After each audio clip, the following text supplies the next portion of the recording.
Como interpretar laudos de sondagem?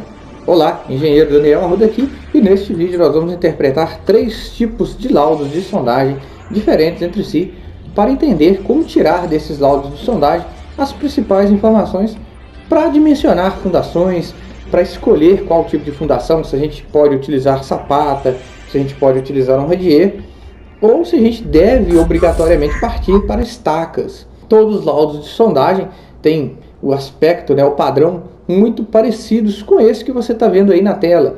Geralmente nós temos aqui a descrição do nosso solo, aqui os valores que a gente acaba utilizando lá para dimensionar as nossas fundações, e um gráfico que vai determinar, que vai mostrar a evolução da resistência desse solo à medida que o amostrador for penetrando o nosso solo. Uma outra informação também muito importante é o nível de água. Neste laudo de sondagem nós não tivemos nível de água, o que é uma boa notícia, porque o nível de água geralmente reduz bem a resistência do nosso solo. A gente vai ver isso um pouquinho mais para frente com o último laudo de sondagem. Neste caso aqui nós temos argila arenosa mole, e esse critério de mole, médio a duro aqui, existem umas tabelas entre o meio de geotecnia, que a partir do número do SPT a gente diz se um solo é mole ou se ele é duro. Quando a gente fala mole e duro, fica mais fácil de se entender se nós temos um solo com resistência boa ou não. Neste caso, nós não poderíamos utilizar uma fundação superficial, como sapata corrida ou sapata isolado. Eu tenho um SPT que está muito baixo, é um valor que não é suficiente. Mas ainda assim, é um solo que eu considero com resistência boa. Eu tenho um SPT aqui de 4, é a soma do avanço do trado para os dois últimos 15 centímetros de cada amostragem. Então 2 mais 2, 4, e a gente tem a evolução. Aqui a resistência até reduziu um pouquinho. Para mim determinar a resistência desse solo, para mim fazer um radier ou um piso industrial, eu posso utilizar aquela continha simples. A gente faz raiz do NSPT, e no nosso caso aqui é o 4, e vou tirar 1. Raiz de 4 aqui nós temos 2, menos 1 dá 1, ou seja, esse solo aqui tem a resistência na primeira camada de 1 kg por centímetro quadrado. Não parece, mas é uma resistência razoável. Um radier para sobrado e casa térrea é uma resistência muito boa. A gente poderia muito bem dimensionar um radier para um sobrado com esse perfil geotécnico. Caso a gente partisse para estacas, já que sapata não pode, a gente teria que avançar essa estaca até pelo menos 7 metros aqui, que é onde eu tenho um SPT de 18. Com esse NSPT aqui, provavelmente a gente deve chegar numa resistência de estaca, por estaca, de aproximadamente 7. Se você quiser ver como determina a resistência de cada estaca, eu vou deixar aqui no card um videozinho que você vai ver como determinar a resistência das estacas vertical.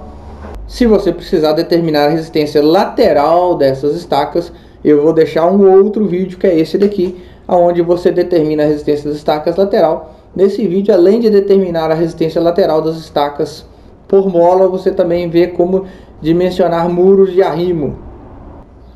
Bom, esse é o primeiro laudo de sondagem. Vamos partir agora para o segundo laudo de sondagem. Eu vou pegar esse laudo do Gabriel.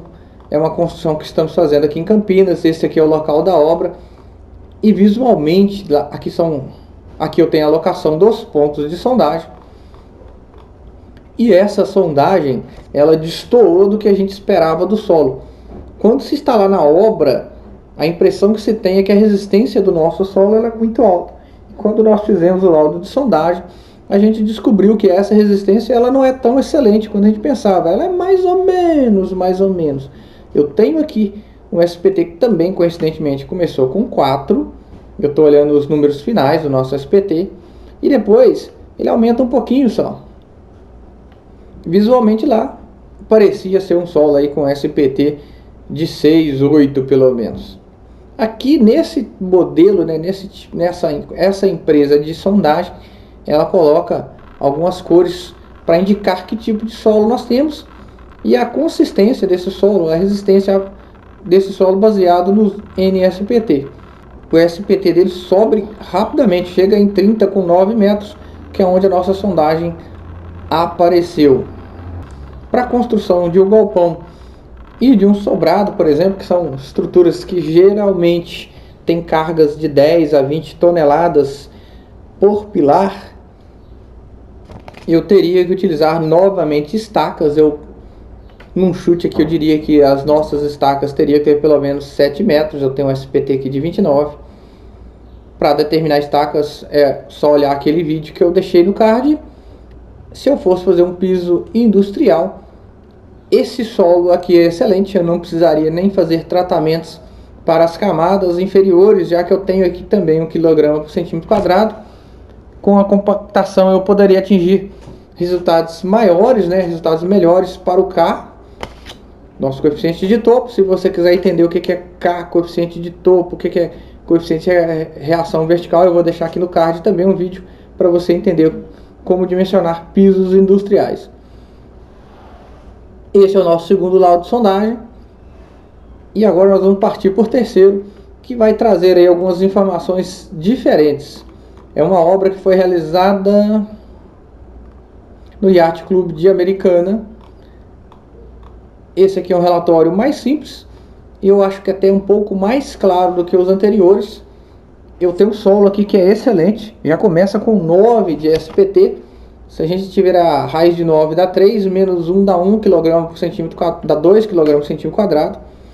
Muito boa resistência, nós poderíamos aqui com toda a segurança fazer uma sapata.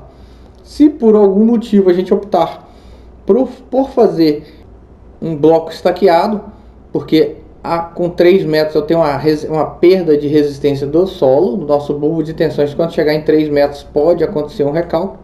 E a explicação está bem aqui do lado, eu tenho o nível da água com 3,10 metros. Partindo para estacas, a gente teria que ter estacas do tipo hélice contínua ou algum outro tipo. Nesse tipo de solo não pode ser estacas comuns, estacas escavadas. Apesar que com SPT tão alto, para residências, sobrados e até para galpões, eu começaria o dimensionamento com sapatas. Com a resistência tão altas iniciais, eu começaria com sapatas. A explicação desse SPT tão alto é porque eu tenho muitas pedras nesse solo, fragmento de rochas e pedras. Pessoal, se você utilizar esses métodos de interpretação, vocês vão conseguir determinar com facilidade qual tipo de fundação você tem que utilizar e quais as resistências você pode adotar. Se você tiver alguma dúvida, deixe aqui nos comentários. Se você gostou desse vídeo, não se esqueça de deixar o seu gostei. A gente se vê no próximo vídeo.